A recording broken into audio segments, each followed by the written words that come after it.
وبالله ومن الله وإلى الله وعلى الله وفي الله ولا حول ولا قوة إلا بالله العلي العظيم. بسم الله الرحمن الرحيم. Wassalamu alaikum wa rahmatullahi wa barakatuh. May the peace and blessings of Allah be on the noblest of the prophets Muhammad sallallahu alaihi wasallam, his household, his companions, and all those who follow him in righteousness to the day of reckoning. And I take this opportunity to welcome you to another edition of Ramadan in 10 minutes on RAANOD TV. We are grateful to Allah for this opportunity, and by way of reminding ourselves about the month of Ramadan and fasting. When the Holy Prophet ﷺ addressed the companions when Shaban had ended, and he spoke to them about the coming month of Ramadan, he said a few things. I just want to take one out and emphasize on that, and then we look at something we can learn from the life of Rasulullah sallallahu alaihi wasallam. And that was where he said, what Allah has not made obligatory, that which is optional, if you do it in the month of Ramadan, you get the reward of someone who had done something that Allah has made obligatory. And if you do that which Allah has made it obligatory once in the month of Ramadan, you get the reward of someone who has done about 70 obligatory acts in any other month.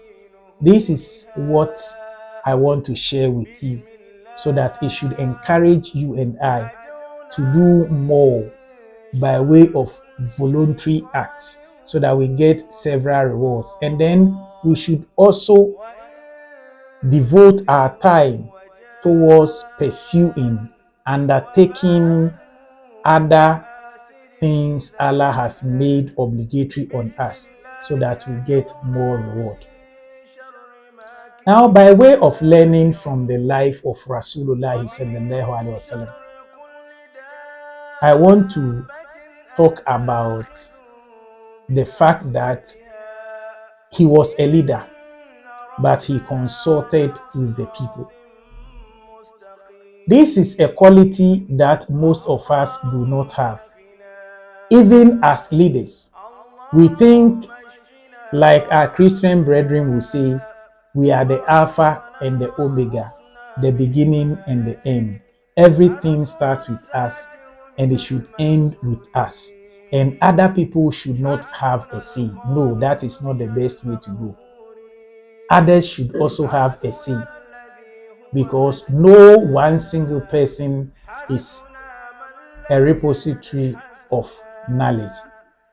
No one has all the knowledge in the world. I may know something. I may not know a lot. I may know just a few. I may not know a lot. You may know a few. You may not know a lot. Or you may know a few. You may not know all. Under the circumstances, what do we do? Look at the life of Muhammad sallallahu alaihi wasallam, a prophet of Allah, a messenger of Allah, who came down to the level of a companion to consult, to seek advice, to see the best way to tackle a problem at hand. And I'm talking about the battle of the trench. Before this battle was fought, the Prophet ﷺ called the companion Salman al-Farsi radiallahu anhu, and he asked him how they had previously fought their wars and what he thought was the best strategy to tackle that particular war known in Islam as the Battle of the Trench. If the Prophet ﷺ could come down to the level of a companion and seek the companion's opinion, the companion's view about how best to tackle a problem that is at hand, then I urge myself, the speaker, and you, the one who is watching this video, that let us not be arrogant. Let us not be too self-conceited, as if we know everything. Like we say in the local parlance, too known. We know everything, and there is nothing that we do not know. If there is the need for us to consult, let us do the consultation. And after we have done the consultation, let us revert back to Allah to seek Allah's divine guidance, Allah's final say, Allah's fine-tuning of whatever decisions we have taken, and it is going to augur well for us. But even after we have done the consultations, if we don't seek Allah's divine guidance in whatever we want to do, we are going to falter on the way. And if we falter on the way, it's not going to augur well for us. You are the boss at your workplace, and this is not about Islam. Your work is not about an Islamic organization. So yes, I am the boss. It is my academic credentials that has put me at this position, and I want to guard it jealously. And every morning when we report to work, people must come and salute me. Yes, sir. Yes, madam. Yes, sir. Yes, madam. And people should take instructions from me. I am not saying people should not take instructions from me. Even as the chief executive officer, the CEO, there are times that you need to listen to your subordinates, those who are working under you.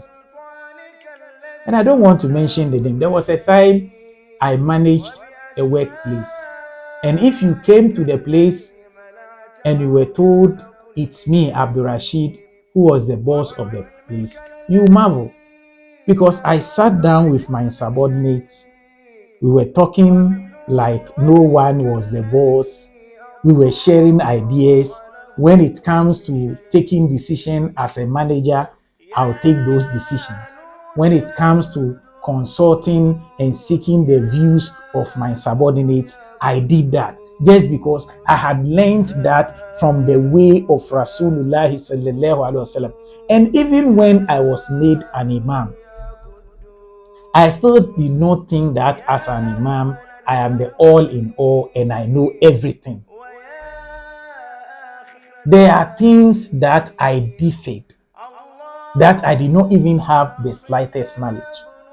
And like Rasulullah sallallahu alaihi wasallam said in an answer to the question posed by Jibril in that long hadith that was narrated by Umar ibn Khattab radiallahu anhu, when Jibril alayhi salam had come to teach them about the religion.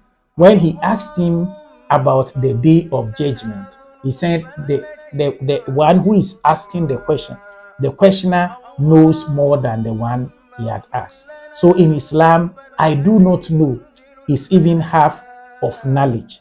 That is when you are admitting that you don't have full knowledge of everything, and perhaps someone knows something you do not know, or there is something out of your reach. And that is why it is not just about knowledge where you say, I don't know this, I don't have that information, I don't have that knowledge.